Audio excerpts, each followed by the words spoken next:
వస్తుందా? Check check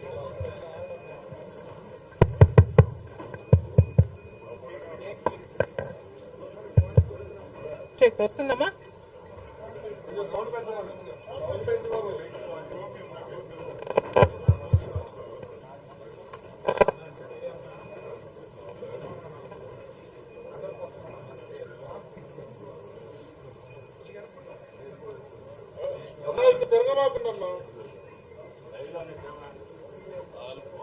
check check check check okay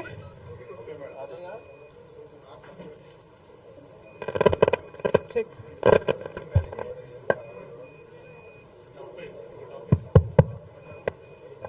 check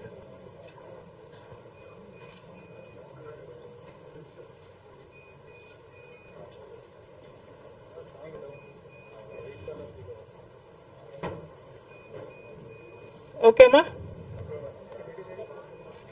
నా voice మరీ లౌడ్గా ఉందా? బాగానే ఉందా? ఈరోజు రాహుల్ గాంధీ గారి పుట్టినరోజు. ఈ సందర్భంగా మేమే కాదు, రాష్ట్ర వ్యాప్తంగా దేశవ్యాప్తంగా కూడా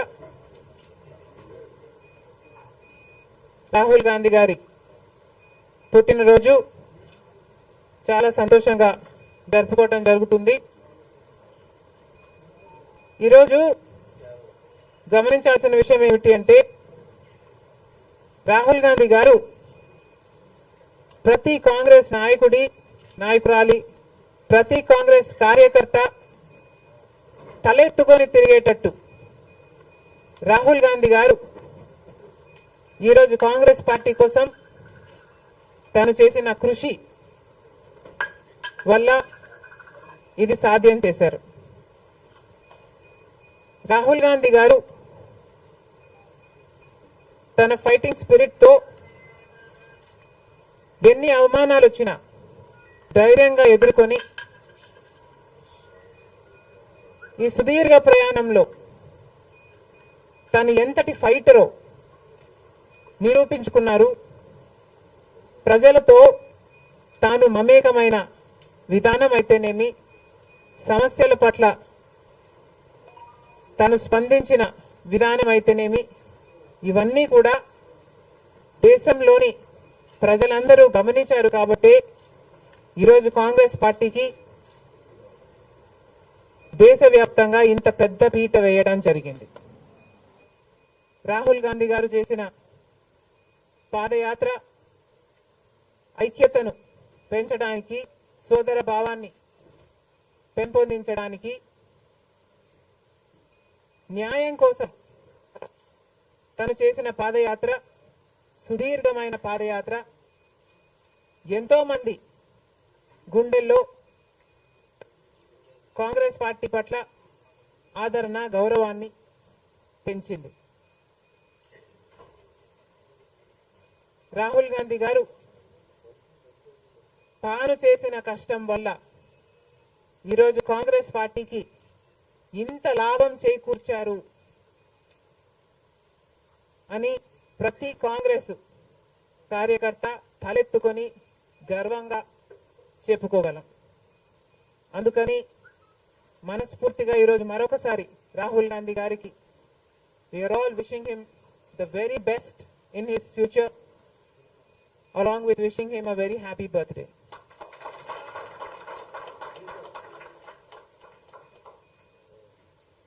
अब की बार 400 पार అంది బీజేపీ పార్టీ. అలాంటి పార్టీ కూడా ఈరోజు చిటికలు పడేటట్టు చేయగలిగింది రాహుల్ గాంధీ గారు, ఇండియా బ్లాక్. అందుకు గాను దేశ ప్రజలందరూ కూడా రాహుల్ గాంధీ గారిని అభినందించక తప్పదు.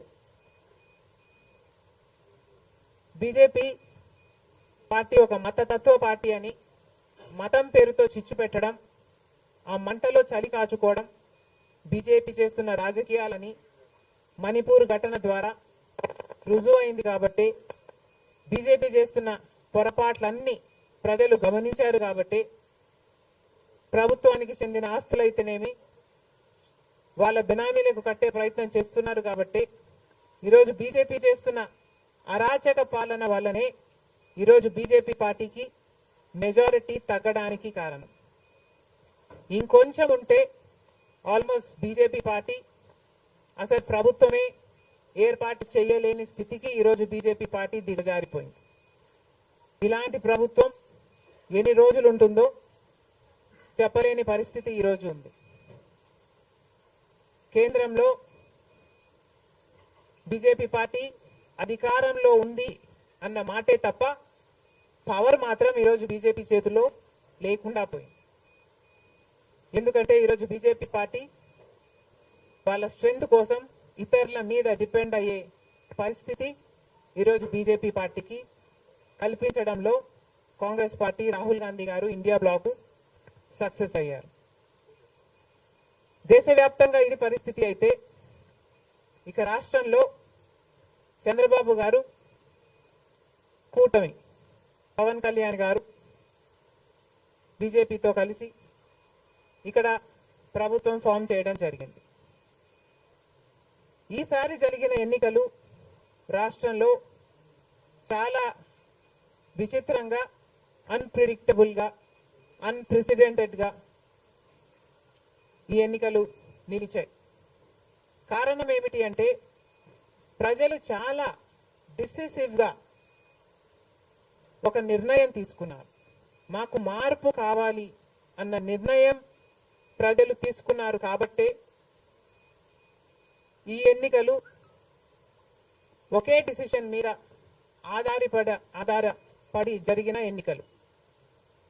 For Jagan, against Jagan. ఇది ఒకటే డిసిషన్ గా ఈ ఎన్నికలు నిలిచాయి. For Jagan or against Jagan. Against Jagan అన్న మార్పు కావాలి అన్న ఈ గట్టి డిసిషన్ ప్రజలు తీసుకున్నారు. కాబట్టి ఈరోజు వాళ్ళ ఓటు వేస్ట్ కాకూడదు అన్నట్టుగా చాలా డిసిసివ్ గా they voted with a vengeance for change. ఇది అవునన్నా కాదన్నా ఇది వాస్తవం.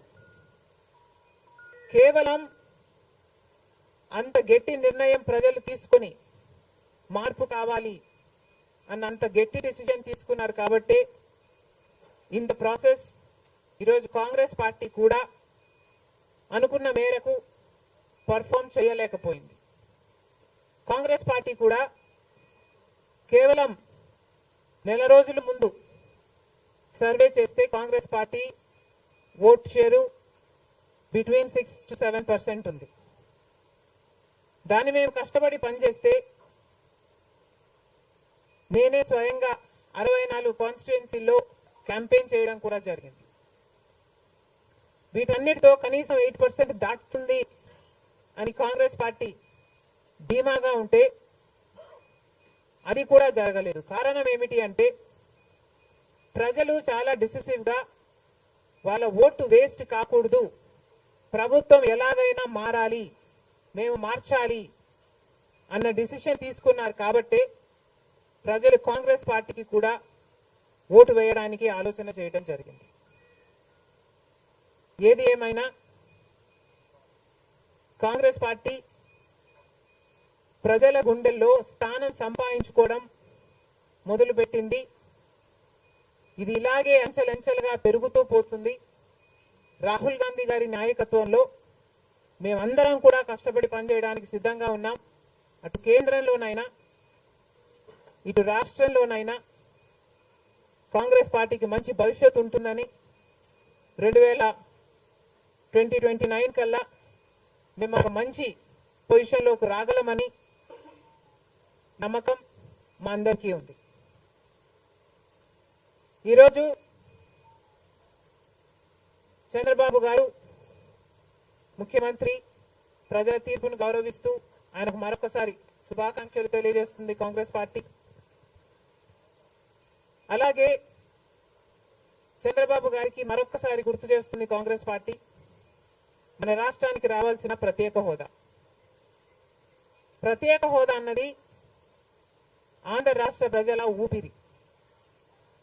10 సంవత్సరాలుగా మోడీ గారు బీజేపీ పార్టీ ప్రత్యేక హోదా విషయంలో ఆంధ్ర రాష్ట్రాన్ని ఆంధ్ర ప్రజలను మోసమే చేశారు. 10 సంవత్సరాల క్రితము ఎలక్షన్లకు ముందు మోడీ గారు వచ్చినప్పుడు 10 సంవత్సరాలు ప్రత్యేక హోదా ఇస్తాము అని తిరుపతిలో మాట ఇవ్వడం జరిగింది మోడీ గారు. అప్పుడు చంద్రబాబు గారు చెప్పిన మాట 10 సంవత్సరాలు సరిపోదు, 15 సంవత్సరాలు కావాలి అన్నారు అదే సభలో. కానీ 10 సంవత్సరాలు గడిచిపోయినా కూడా ఈ రోజు వరకు కూడా బీజేపీ పార్టీ ఆ మాటను నిలబెట్టుకోలేదు. కానీ ఇప్పుడు చంద్రబాబు గారు మద్దతు ఇస్తున్నారు కాబట్టి బీజేపీ పార్టీ అధికారంలో నిలబడింది. ఈ విషయం మోడీ గారు గుర్తుపెట్టుకోవాలి. ఎందుకంటే ఈరోజు ఆంధ్ర రాష్ట్ర ప్రజల ఎన్నుకున్న ఎంపీలు కనుక బీజేపీ పార్టీకి చంద్రబాబు గారు మద్దతు ఇవ్వకపోయి ఉంటే అసలు బీజేపీ పార్టీ అధికారంలో ఉండే ప్రసక్తే లేదు. ఈరోజు బీజేపీ పార్టీ అధికారంలో ఉంది అంటే దానికి కారణం ఆంధ్ర రాష్ట్ర ప్రజలు అని మోడీ ఇప్పటికైనా గమనించాలి. చంద్రబాబు గారికి మరొకసారి గుర్తు చేస్తున్నాం. చంద్రబాబు గారు బీజేపీ పార్టీతో ఎలక్షన్లకు ముందు పొత్తు పెట్టుకుంటున్నప్పుడే కాంగ్రెస్ పార్టీ పదే పదే చెప్పడం జరిగింది. ఒక్క మాట అయినా తీసుకోకుండా, కండిషనల్ సపోర్ట్ అయినా మీరు ఎక్స్టెండ్ చేయకుండా, మీరు బేషరతుగా స్పెషల్ స్టేటస్ అన్న కండిషన్ పెట్టకుండానే మీరు బీజేపీ పార్టీకి ఎందుకు అలయన్స్ పెట్టుకున్నారు చంద్రబాబు గారు అని అప్పుడు ప్రశ్నించడం జరిగింది. ఇప్పుడు మళ్ళీ బీజేపీ పార్టీ చంద్రబాబు గారిని డిమాండ్ చేస్తుంది. ఇప్పుడు మళ్ళీ కాంగ్రెస్ పార్టీ చంద్రబాబు గారిని డిమాండ్ చేస్తుంది. బికాస్ మీరు ఇచ్చిన ఎంపీల వల్ల ఆంధ్ర రాష్ట్ర ప్రజలు ఎన్నికైన ఎంపీలను మీరు బీజేపీ పార్టీకి ఇచ్చారు కాబట్టి ఈరోజు బీజేపీ పార్టీ అధికారంలో ఉంది కాబట్టి చంద్రబాబు గారు ఈ విషయాన్ని గుర్తుపెట్టుకొని ఇప్పటికైనా మొండి పట్టైనా సరే స్పెషల్ స్టేటస్ అన్నది ఆంధ్ర రాష్ట్రానికి అవసరం కాబట్టి ఇప్పటికైనా స్పెషల్ స్టేటస్ మీద చంద్రబాబు గారు సీరియస్ గా వర్క్ చేసి ఇది సాధించుకు రావాలి అని కాంగ్రెస్ పార్టీ ఆంధ్ర రాష్ట్ర ప్రజల తరఫున డిమాండ్ చేయడం జరుగుతుంది. ఒక స్పెషల్ స్టేటసే కాదు, పోలవరం ప్రాజెక్టు కూడా ఉంది. పోలవరం ప్రాజెక్టుకు చంద్రబాబు గారు 2 రోజుల క్రితం వెళ్లడం జరిగింది. నిజానికి పోలవరం ప్రాజెక్టు రాజశేఖర రెడ్డి గారి ఆలోచన. 2004లోనే రాజశేఖర రెడ్డి గారు 10,000 కోట్లతో 20 లక్షల ఎకరాలకు నీళ్లు ఇవ్వాలి అని తలపెట్టిన ప్రాజెక్టు పోలవరం ప్రాజెక్టు. రాజశేఖర రెడ్డి గారి హయాంలోనే కుడి ఎడమ కాలువలు పూర్తి చేయడం జరిగింది. ఆ కాంగ్రెస్ హయాంలోనే 4,500 కోట్లు అంటే దాదాపుగా 40% పనులు పూర్తి చేయడం కూడా జరిగింది. కానీ తర్వాత అధికారంలోకి వచ్చిన చంద్రబాబు గారు పోలవరం ప్రాజెక్టు కాస్టును అమాంతంగా 29,000 కోట్లకు పెంచారు. కానీ పనులు మాత్రం పూర్తయినట్టు ఎక్కడా కనిపించలేదు. 2018 కల్లా నేను పూర్తి చేస్తాను అని రాసి పెట్టుకోండి అని చంద్రబాబు గారు ఆ రోజు అసెంబ్లీ సాక్షిగా ఛాలెంజ్ కూడా చేశారు. కానీ పోలవరం ప్రాజెక్టు చంద్రబాబు గారి వాళ్ళ సాధ్యం కాలేదు, పూర్తి చేయలేదు. ఆ తర్వాత అధికారంలోకి వచ్చిన జగన్మోహన్ రెడ్డి గారు పోలవరం ప్రాజెక్టుని మళ్ళీ రివర్స్ టెండరింగ్ అంటూ మొదలుపెట్టి 55,000 కోట్ల రూపాయలకు దాన్ని ప్రాజెక్టు కాస్ట్ను పెంచారు. తీరా చూస్తే ఏ పని జరగలేదు. ఇప్పటికైనా చంద్రబాబు గారు చెప్తున్న మాట ఏమిటి అంటే 75% పనులు మా హయాంలోనే పూర్తయ్యాయి, 25% పనులు మిగులున్నాయి, నేను పూర్తి చేస్తాను అని చెప్పడం జరిగింది మొన్న చంద్రబాబు గారు. చంద్రబాబు గారిని కాంగ్రెస్ పార్టీ ప్రశ్నిస్తుంది. మరి 25% పనులు మాత్రమే మిగులుంటే 4 సంవత్సరాలు పడుతుంది అని మీరు ఎందుకు చెప్పారో చంద్రబాబు గారు సమాధానం చెప్పాలి. పోలవరం ప్రాజెక్టు మీద ప్రజలకు క్లారిటీ లేదు కాబట్టి పోలవరం ప్రాజెక్టు మీద ఒక వైట్ పేపర్ మీరు రిలీజ్ చేయండి. దాంట్లో అసలు పోలవరం పరిస్థితి ఏమిటి, దాని డిజైనింగ్ దగ్గర నుంచి మొదలు పెడితే అసలు దాని ప్రస్తుత పరిస్థితి ఏమిటి, మీరున్న 5 సంవత్సరాల అధికారంలో ఉన్నప్పుడు ఏం చేశారు, తర్వాత జగన్మోహన్ రెడ్డి గారు ఏం చేశారు, ఇప్పుడు ఏమి చేయాలి, ఎగ్జిక్యూషన్ కథ ఏమిటి, అన్నిటి మీద చేస్తుంది. ఇదే కాకుండా రాష్ట్రంలో ఎన్నో సమస్యలు ఉన్నాయి. ఏపీ రీఆర్గనైజేషన్ యాక్ట్ లో మనం తెచ్చుకోవాల్సింది, సాధించుకోవాల్సింది ఎన్నో ఉన్నాయి. అవన్నీ కూడా క్యాపిటల్ సిటీ అయితేనేమి, పోర్ట్లు అయితేనేమి, కడపలో స్టీల్ ఫ్యాక్టరీ అయితేనేమి, వీటన్నిటి మీద చంద్రబాబు గారు పని చేయాల్సి ఉంటుంది. మన రాష్ట్రంలో ఎక్కడా లేని విధంగా 50 లక్షల మంది బిడ్డలు ఉద్యోగాలు లేకుండా ఉన్నారు. ఇవన్నీ దృష్టిలో పెట్టుకొని చంద్రబాబు గారు ప్రజలకు ఒక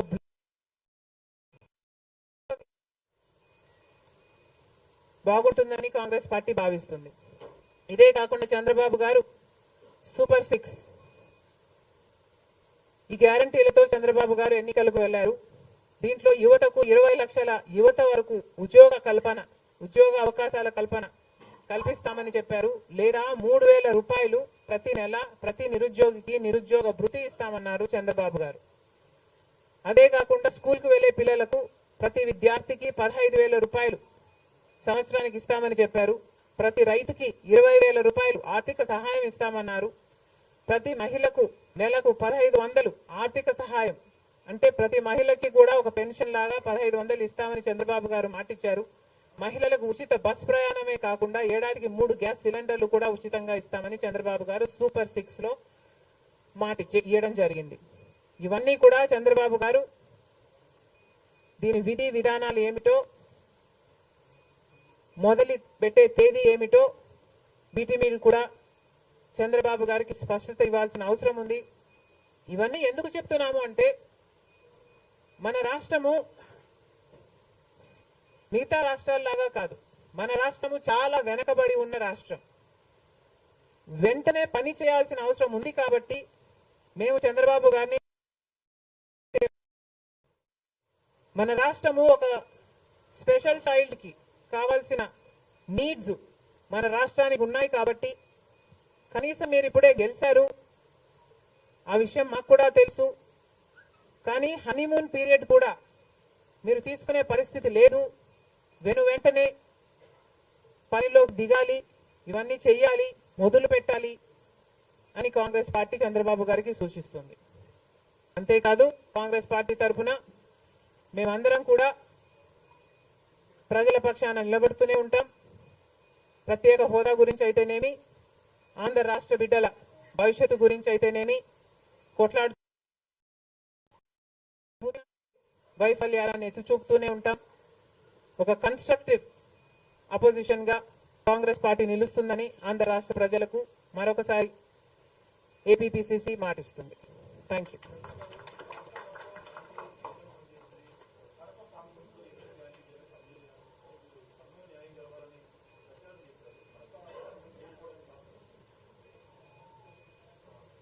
Kadapa situation is a different situation because కడపలో ఎంపీ ఉన్నాడు, ఎమ్మెల్యే ఉన్నాడు, అధికార పక్షం. అక్కడున్న ప్రజలు భయభ్రాంతులు గురై బ్రతుకుతున్న ప్రజలు. ప్రభుత్వానికి వ్యతిరేకంగా అంటే యువజన శ్రామిక రైతు పార్టీకి వ్యతిరేకంగా పనిచేస్తే, ఓటేస్తామని తెలిస్తే మాకొచ్చే స్కీములు పోతాయి, అవి కాకుండా మా మీద కేసులు పెడతారు, దాడులు చేస్తారు అన్న భయం కూడా ప్రజలలో ఉంది. ఓటుకి 3,500 రూపాయల నుంచి ఇవ్వడం జరిగింది. విచ్చలవిడిగా డబ్బులు ఖర్చు పెట్టారు, డబ్బులు పని చేయకపోతే బెదిరించారు, లేకపోతే కేసులు పెడతామని, స్కీములు తీసేస్తామని, ఇలాంటి ఎన్నో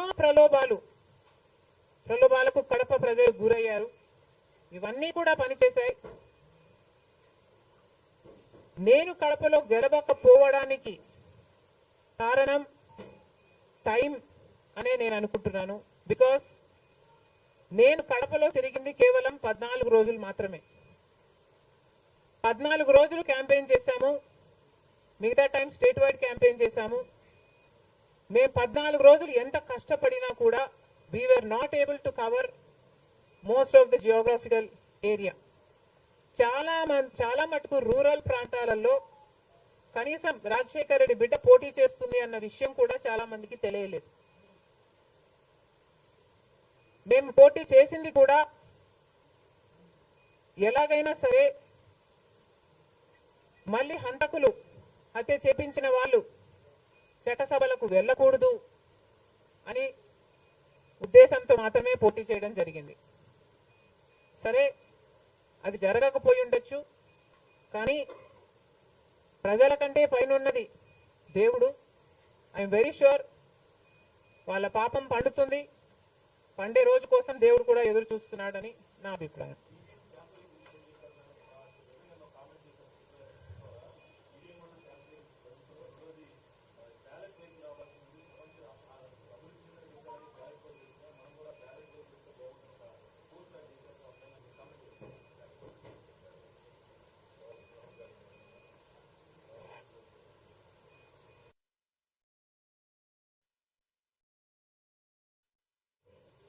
ఐ ఫీల్ మేధావులు కూర్చొని సుప్రీంకోర్టుతో సహా అందరూ కూర్చొని, ఇది అంత దేశానికి సంబంధించిన విషయం కాబట్టి అందరూ కూర్చొని ఓ నిర్ణయానికి వస్తే దేశ ప్రజలు హర్షిస్తారన్నది నా అభిప్రాయం.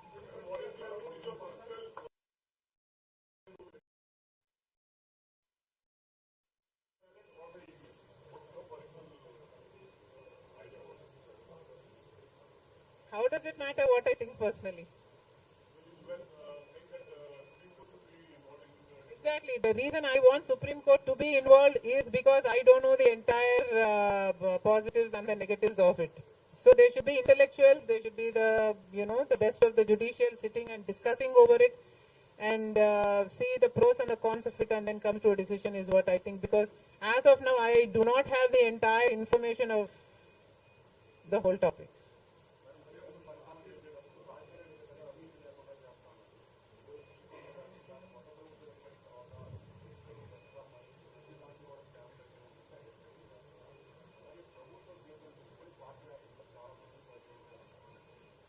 ప్రజలు బుద్ధి చెప్పారు కదమ్మా, ఇంకా నేను మాట్లాడడం ఎందుకు.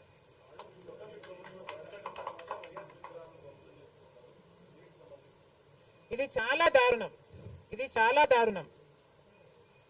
కేవలం ఒక పార్టీ ఓడిపోయింది కాబట్టి రాజశేఖర రెడ్డి గారి విగ్రహాలని ధ్వంసం చేయడం అన్నది చాలా దారుణం. రాజశేఖర రెడ్డి గారు ఒక మహానాయకుడు, ఆంధ్ర రాష్ట్ర ప్రజలకు నమ్మకంగా సేవ చేసిన నాయకుడు. సేవ చేస్తూనే ప్రజల మధ్యలో నేను ఇంకా ఎంతో చేయాలి, సాధించాలి అని రచ్చబండకని బయలుదేరి వెళ్లి చనిపోయిన నాయకుడు రాజశేఖర రెడ్డి గారు. రాజశేఖర రెడ్డి గారు లాంటి మహానాయకుడు చనిపోతే దాదాపు 7,000 మంది ప్రజలు ఆ బాధ తట్టుకోలేక, నిజాన్ని జీర్ణించుకోలేక ఆయన వెనకాలే చనిపోయారు. అంత గొప్ప నాయకుడు రాజశేఖర రెడ్డి గారు. ఒకసారి ఏం చేస్తున్నాము అని ఇలాంటి వాళ్ళు ఆలోచన చేసుకోవాలి. చనిపోయిన వాళ్లకు కూడా రాజకీయాలు ఆపాదించడం ధర్మం కాదు. చనిపోయిన వాళ్లకు కూడా గెలుపు ఓటములు ఆపాదించడం న్యాయం కాదు. మరొక్కసారి చెప్తున్నాం, రాజశేఖర రెడ్డి గారు మీకు చేసింది ఏమీ లేదు. దయచేసి రాజశేఖర రెడ్డి గారి విగ్రహాలను ధ్వంసం చేయడం ఆపండి. మీరు చేశారని వాళ్ళు చేశారని మీరు, ఇలా ఒకరి మీద ఒకరు చేసుకుంటూ పోతే దీనికి అంతే ఉండదు.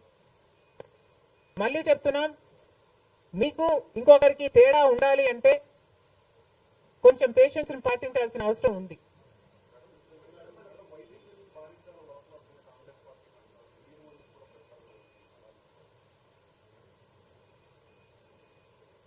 ఈవెన్చువలీ పిల్ల కాలువలన్నీ సముద్రంలో కలవాల్సిందే.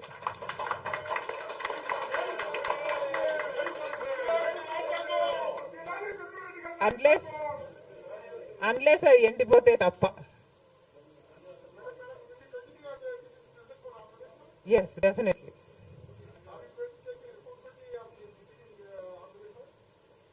There is no taking the responsibility of anything in Andhra Pradesh, because in Andhra Pradesh, Congress is the only party that has stood by the people and has fought for the special status. On the one hand, Mr. Chandrababu Naidu, who was Chief Minister for 5 years, neglected special status, and then Mr. Jagan Mohan Reddy became the Chief Minister and continued neglecting the special status. Congress party was the only party fighting for special status and for all the rights of the AP Reorganization Act. The people of Andhra know this, but they also know that their vote should not go to waste. And because they were very decisive, that they wanted change, they voted this time with a vengeance for change. ఒక్క నిమిషం అన్న.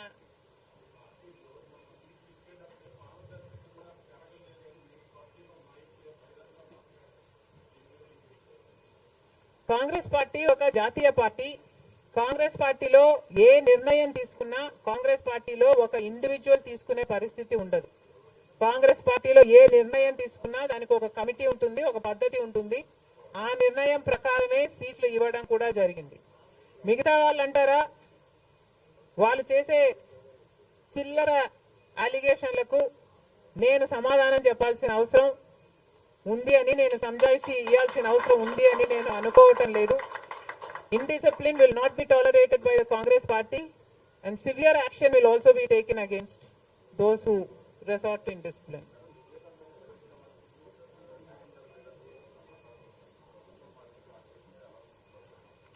న్యాయం జరుగుతుందన్న hope మాలో చాలా పెరిగింది.